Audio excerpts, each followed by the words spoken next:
couple months ago when I did my suspension overhaul on my 2003 Saab 9.3, you can watch that video up here in the top corner, I mentioned that my sway bar end links definitely looked like they had seen better days. They are original to the car. The car is a 2003, so it's almost 20 years old. The car has over 160,000 miles on it, so I figured why not go ahead and make a quick fix video here showing you guys how to replace these. It should be a pretty simple process, but let's go ahead and get started. I got these off of Saab parts. They're about 25 bucks a piece, so pretty cheap.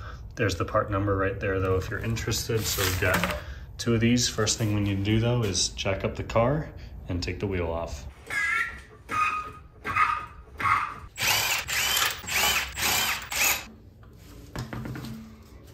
You can see our sway bar end link goes from our shock and then all the way down to the actual sway bar at the bottom. And here's where you can kind of like really see that damage. Like this is just absolutely shot. So that's why I'm replacing them. So right here is my new end link, and you can see that there are grooves cut out right here for a wrench to go onto. And that's how you actually hold it in order to loosen it. So there's a nut that goes on the end of here, which is the nut right here. So what we need to do is get our wrench. This is a 17 millimeter wrench on here to hold the base of it. And we'll put our 18 mil on the end here and buzz off the nut. I'll hold that with one hand. And see, it came right off. Down at the bottom here, we have the same deal. That lower one definitely fought me a bit, but it's out. So oddly enough, I do not have an 18 millimeter wrench. So I had to use my impact on that. And because the lower control arm was in the way, I used the jack to lift up the lower control arm so I could get the impact on the back of it. So that's why the jack is here. It's just holding the weight to push up the control arm and the suspension. But if you look at this is a lot worse than I thought it was. This boot is completely torn.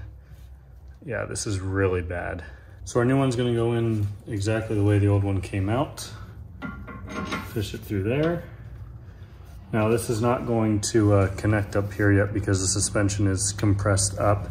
So what I am going to do though is get the bottom one on, and then I'll drop it down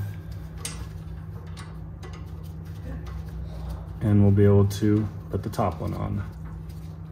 And if you have an 18 millimeter wrench, you won't need to use your jack to lift up the suspension. Gonna lower the jack down. See that drop down our strut quite a bit. Perfect.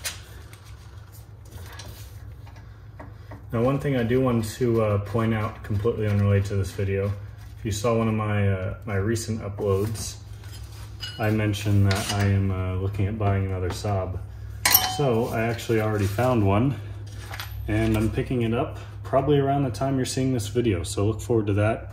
I'll probably show what it is on my Instagram, so be sure to follow me there if you're not already. But yeah, I'm looking forward to it. All you guys are gonna love it. So there you have it, guys. That is how you do new sway bar end links on a 2003 and newer Saab 9.3. Well, honestly, just about any car is just about the same process. This car already needs an alignment, but if you are doing this, be wary that it might mess up your alignment already, or a little bit, excuse me. But yeah, if you guys enjoyed the video, be sure to give it a thumbs up. Again, be sure to check out my Instagram if you want to see what's up with the new car. I'll be unveiling it here hopefully pretty soon if all goes to plan. But yeah, that's it for today. See y'all next time.